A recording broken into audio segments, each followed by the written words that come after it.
A rusted signboard rattled outside the small mechanic shop as the evening wind rushed by. Inside, 27-year-old Zion wiped the sweat from his forehead, his hands covered with grease, his back aching after fixing cars all day. He wasn't rich, he wasn't educated beyond high school, and he wasn't anything people called special except hardworking. He had raised his younger sister, Heba, alone since their parents died. Every rupee mattered, every minute mattered, and every dream felt too expensive to afford. Still, he smiled. Still, he tried. But life had a strange way of testing people. That night, his so-called friends at the workshop whispered among themselves, snickering like schoolboys. They said they'd arranged a surprise for him, or something to lift up his sad, boring life.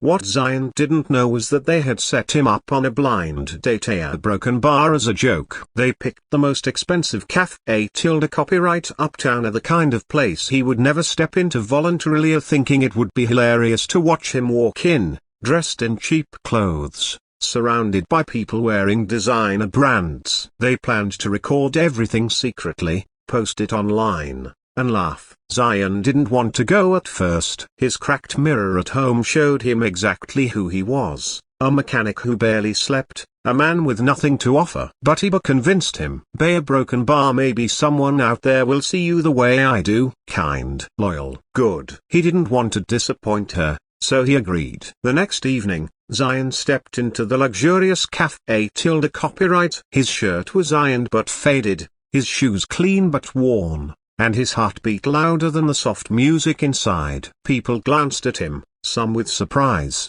some with judgment. He felt like a stain on a white cloth. He texted the number they'd given him, then waited nervously. And then a broken bar she walked in. A young woman in a simple pastel dress, her hair flowing, her eyes soft yet strong. Ayla, the daughter of the city's most influential CEO. Though Zion had no idea, she had agreed to a blind date arranged by her cousin, simply because she was tired of meeting arrogant rich suitors. But when she saw Zion sitting alone, his hands trembling slightly, his eyes honest and unsure, something inside her paused at a broken bar and softened.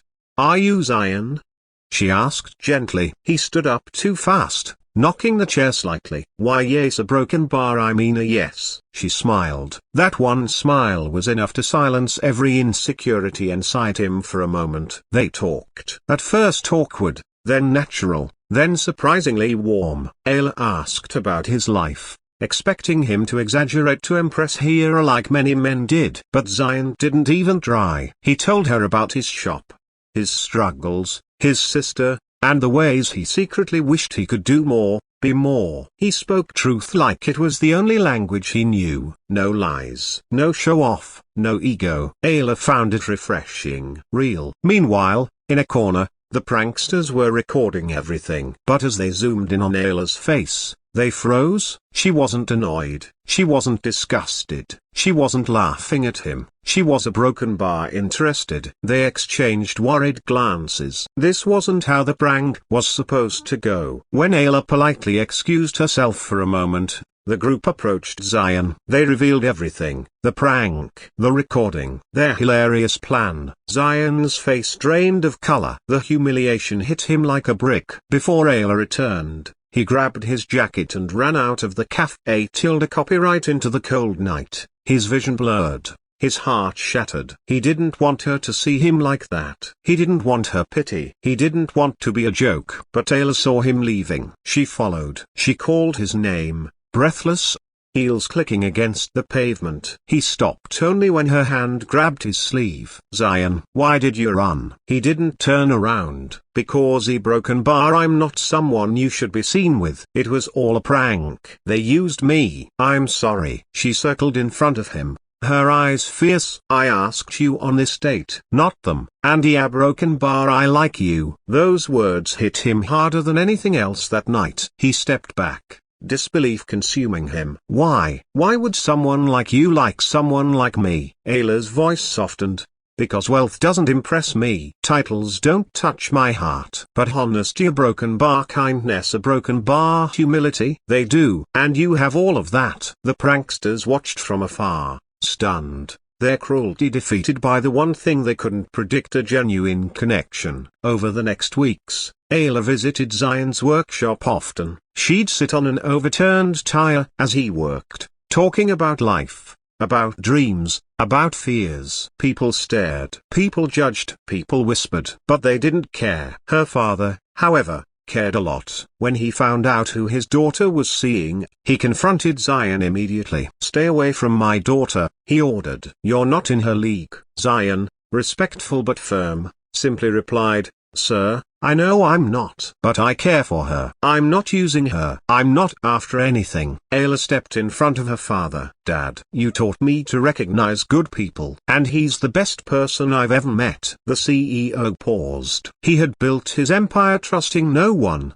believing the world was full of hidden motives. But as he observed Ziana, his humility, his respect, his sincerity, he saw something rare, something money couldn't buy: a man with character. But life wasn't done testing him. Zion's workshop caught fire one night due to an electrical short circuit. Everything he owned burned: his tools, his savings, his entire livelihood. He sat on the curb outside the smoldering ruins, head in his hands, feeling like he had lost everything. Ayla rushed to him, knelt beside him, and without hesitating, held his hands tightly. "You haven't lost everything. I'm here. I'm not going anywhere." Her father arrived soon after, saw the devastation, and something changed in him. This young man, despite everything he had gone through, still stood strong, still didn't ask for anything, still didn't give up. It reminded him of himself when he had started with nothing. That night, the CEO made a decision that changed everything. He offered to help rebuild the workshop, and not as charity,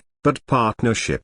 "Your honesty is your asset. Let's build something on it." Zion hesitated at first, but Ayla squeezed his hand. "Take it. Not for me, but for yourself." Months passed. With hard work, dedication, and support, Zion rebuilt his workshop into a modern auto service center that became known for its fairness and trustworthiness. Customers loved him. The business flourished. And on the day of the grand reopening, in front of everyone, Ayla stood beside him. He looked at her, the woman who believed in him when he didn't believe in himself, and said softly, "You changed my life." She smiled, eyes shining. "You just needed someone to remind you of your worth." The story ends with a final message that leaves the heart warm.